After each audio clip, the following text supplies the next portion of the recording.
여러분 안녕하세요. 자, 어저께는요. 지난 시간에는 잉크텀즈 2020의 그 실무적인 측면에 대해서 활용하는 방법에 대해서 실무적으로 설명을 드렸고요.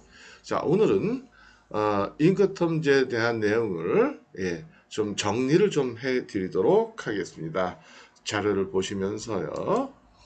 자, 잉크텀즈라는 것은 우리가 무역 당사자들이 거래를 함에 있어서 결정을 해야 되는 여러 가지 그 조건들이 있다고 그랬죠. 그 중에 잉커텀즈에서 규정하고 있는 것은 뭐냐?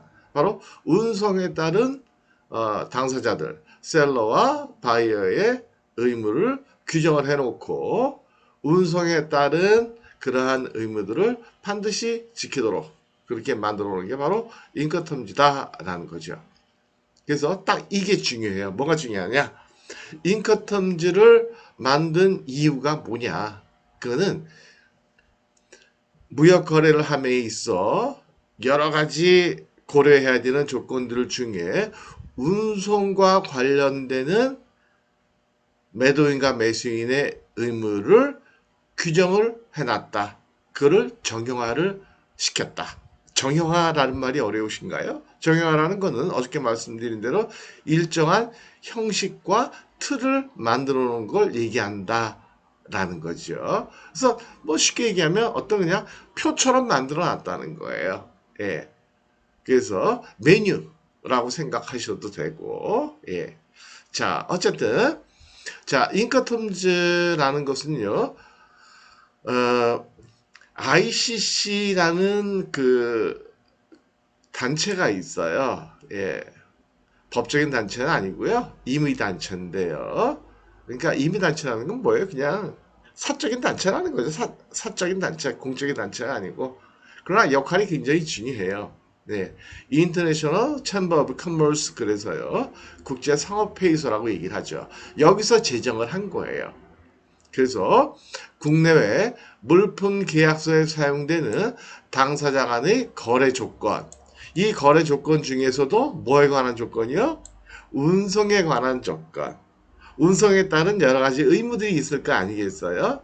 그걸 심플하게 정리를 해놨다는 거예요. 심플하게. 그래서 표처럼 만들어 놔가지고 11가지 조건을 만들어 놓고 11가지 조건별로 10가지씩 운송에 따른 의무들을 다양하게 구성을 해서 만들어 놨다. 그럼 만들어 놓은 이유가 뭘까요? 이유는 뭔가 우리 편하라고 해놓은 거예요. 그쵸? 편하고 그 다음에 뭔가 확실하고 그쵸? 서로 간에 분쟁의 소지를 없애고 의미 전달에 있어서 그래서 이 잉크텀을 사용하게 되면 첫 번째 장점이 뭐냐면 운송에 따른 매도인과 매수인의 의무가 뭐다? 라는 거를 확정 지을 수가 있다는 거죠. 그쵸? 그 다음에 두 번째는요. 예. 규칙으로 만들어 놨으니까 혹시라도 운송에 따른 의무를 이행을 안 했을 때 뭐 야 네가 잘못한 거야? 내가 잘못한 거야. 규칙을 보니까 내가 잘못했네. 이렇게 잘못됐네. 알았어. 미안해. 내가 고칠게. 뭐 그렇게 하는 거고 그 다음에 운송에 따른 또 하나의 장점은 운송에 따른 매도인과 매수인의 의무를 빠뜨릴 위험이 적다는 거죠. 그쵸? 이렇게 정형을 안 시켜놨으면, 그쵸? 뭐 하다가 빼먹을 수도 있잖아요. 그쵸? 우리 그런 거 많잖아요. 그쵸? 예를 들어가지고, 뭐 학생이 그 다음날 학교 가는데 준비물을 하나하나 미리 이렇게 딱 써놓으면, 아니면 우리가 어떤 일을 할 때도, 오늘은 내가 무슨 일을 해야지. 이렇게 딱 써놓게 되면, 월화수목금토 해가지고 딱 써놓게 되면, 월요일은 이걸 하면 되는구나. 빠뜨리지 않고 할 수 있다라는 거죠. 그쵸? 예. 그런 이제 좋은 장점들이 있다라는 거예요. 예. 그런 거 어쨌든 첫 번째 인권텀지라는 거는 ICC라는 기구에서 만든 무역 당사자 간의 거래 조건 중에서도 운송에 관한 다양한 의무를 11가지 조건으로 정형화시켰다. 그게 중요한 거예요.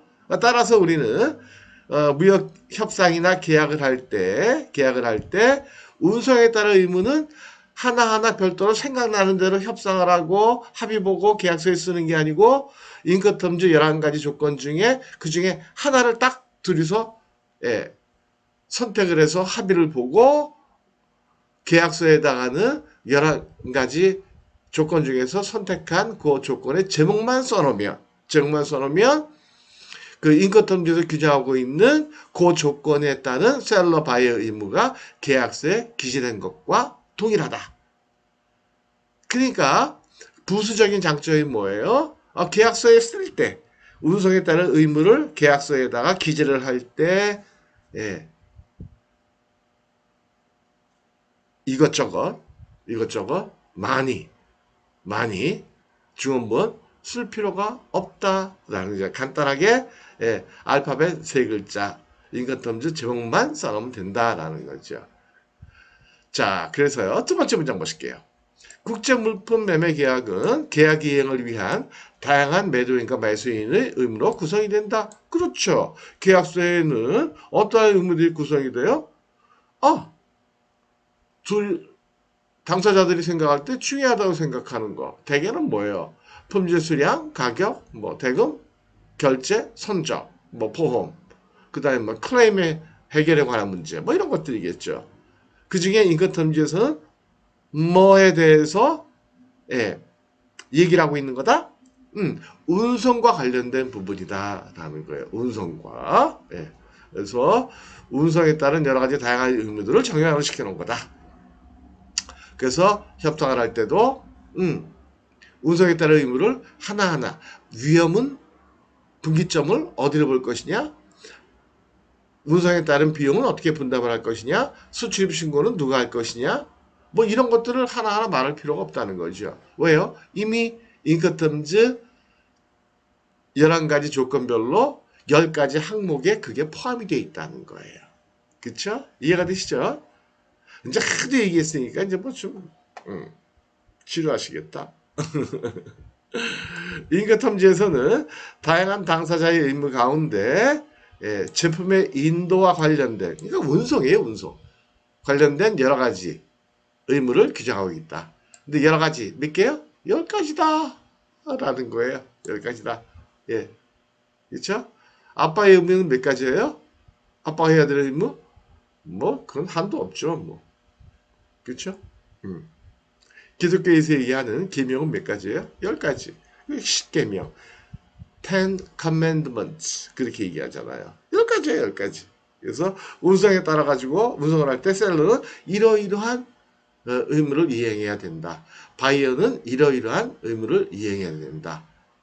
이런 것들을 우리가 사용하기 편리하게 11가지 조건을 만들어 놨다.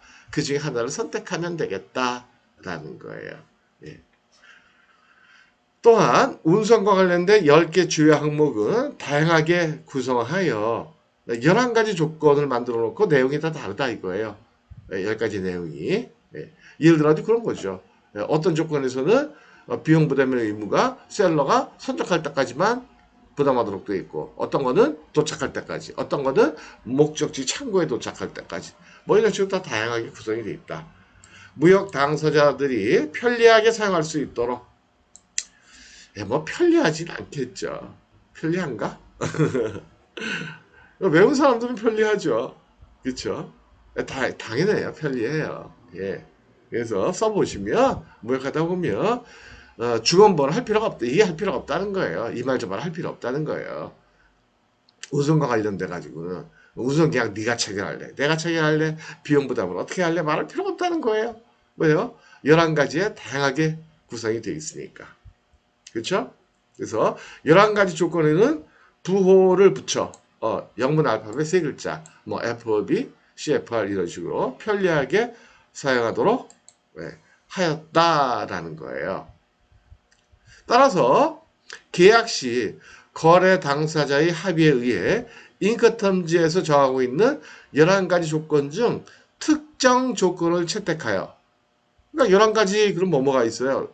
처음에 위부터 아래로 쭉 순서대로 얘기하면 이 조건은 이 조건이 있고 F 조건, C 조건, D 조건이 있거든요. 이 조건에는 딱 하나, EXW.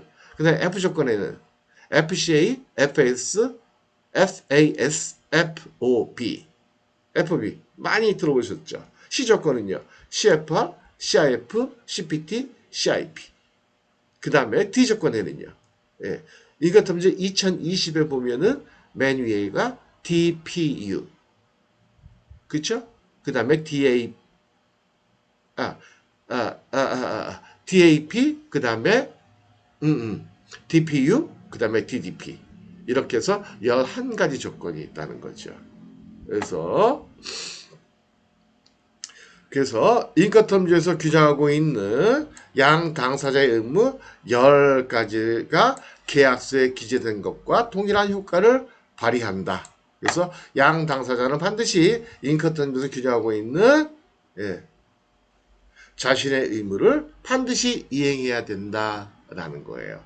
그래서 운송과 관련된 내용을 계약서에다가 하나하나 기재하는 게 아니고 인권텀지 조건 11가지 중에 하나를 합의를 해서 적어놓는다면 그 적어놓은 조건에 따른 셀러 바이어의 의무를 반드시 이행해야 된다라는 거예요. 예를 들어 인권텀지에는 FOB 이렇게만 써놨지만 인권텀지에서 규정하고 있는 FOB일 경우에 운송에 따른 셀러 바이어의 의무 10가지씩 이 계약서에 기재된 것과 동일한 효과가 있다. 계약서에 기재했으면 반드시 이행을 해야 되는 거죠. 그죠? 그쵸? 그런 거잖아요. 그거 당연한 거잖아요. 그쵸? 계약서에다가 썼다. 그럼 당연히 이행을 해야지. 이행을 안 하면요. 안 되지. 책임을 져야죠. 왜요? 계약서는 법적 구속력이 있는 당사자 간의 합의니까. 이해가 되시겠죠? 네. 오늘은 여기까지 하도록 하겠습니다. 감사합니다. 마치도록 하겠습니다.